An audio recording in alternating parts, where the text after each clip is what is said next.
Hi, the French lovers. You're watching Love French with le Rendezvous Français. 10 minutes to make your French feel easy and natural. So one of the things I love to say is pourquoi pas. And what does it mean? Yes, maybe, not really. Well, it depends. So today we're going to follow one conversation to see how French people invite, accept and refuse naturally. First, just listen and try to understand this. Salut Lucas, on va au resto ce soir avec Camille et Sarah. Tu viens? Je sais pas, j'ai eu une longue journée. Justement, ça va te faire du bien de sortir un peu. Peut-être. Mais demain, je commence tôt.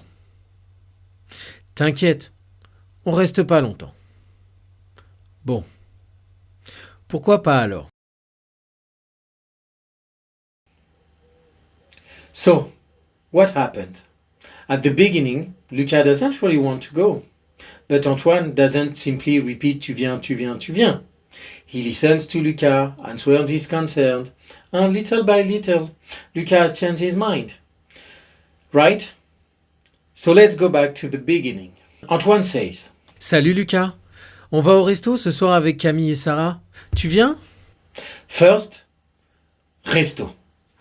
Very simple restaurant. So common. But look at the invitation. Antoine doesn't say, would you like to come to the restaurant with us tonight? He simply gives the plan. On va au resto ce soir. And then, tu viens.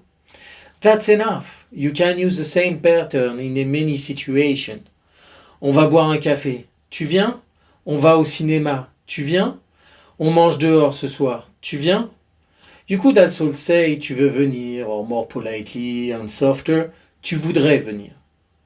So just use any way you want to invite someone, but when the plan is clear. And then, tu viens is so simple and very useful. Well, let's try that. If I tell you, on va boire un verre après le travail, what could I say after? Well, if you said tu viens, tu veux venir, tu voudrais venir, all is perfect. And now, let's see Lucas' turn. His first answer is Je sais pas. literally, I don't know.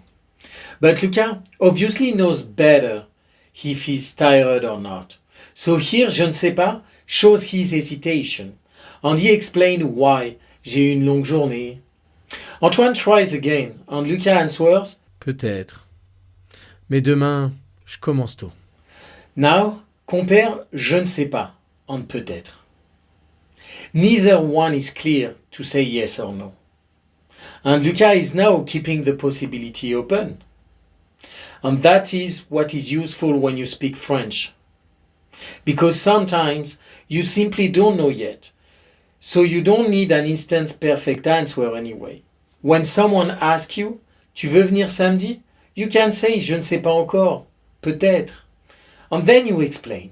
Je travaille peut-être samedi, je suis un peu fatigué, je dois vérifier. And the conversation can continue. And Antoine does it. Let's see that. This part, I like it. I find it interesting. Lucas says, J'ai eu une longue journée. and Antoine answers. Justement, ça va te faire du bien de sortir un peu. Ça va te faire du bien is a very useful expression. It means something like it will do you good. For example, va marcher un peu, ça va te faire du bien. Prends quelques jours de vacances, ça va te faire du bien. Viens avec nous, ça va te faire du bien. But Lucas still hesitates. But this time he explained. Peut-être. Mais demain, je commence tôt. So Antoine adapts again. T'inquiète, on reste pas longtemps. T'inquiète is a common way of saying ne t'inquiète pas. Very easy. And have you noticed what Antoine does when Lucas says? Peut-être. Mais demain, je commence tôt. Antoine doesn't ignore that. He changes the proposal to, T'inquiète, on reste pas longtemps. well, in France, if there is alcohol involved, this expression becomes a trap. Be careful. So it is not just an invitation, then an answer. Sometimes there is hesitation, a little encouragement, and finally we get the answer. So let's see that with Luca. And finally, Luca says, Bon. Pourquoi pas alors? Now, let's get back to the beginning of the video. Does pourquoi pas means yes? In this case, yes, Luca is accepting. But compare this. Hey, pourquoi pas? Pourquoi pas? Same word, different feelings. And that's why translating pourquoi pas as why not doesn't tell you anything. It doesn't really make sense as you need the context. Here, Luca first says je ne sais pas, then peut-être. Then Antoine tells him not to worry about. And finally, Luca can answer pourquoi pas. We can actually see his answer changing during the conversation. Je ne sais pas. Peut-être. Pourquoi pas? And that could be the story of the conversation. Hey, let's try the same idea in a different situation. I invite you. On va au cinéma vendredi soir. Tu viens? You're interested, but you wanted to stay home. What would you say then?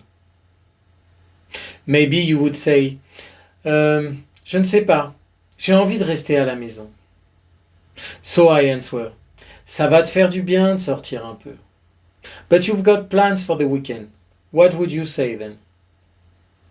You would say, peut-être, mais je sors beaucoup ce week-end. And I tell you, t'inquiète, on rentre tôt. On va passer du temps ensemble. On ne se voit pas si souvent. So, are you coming? Would you go? Or would you stay at home? Would you say pourquoi pas?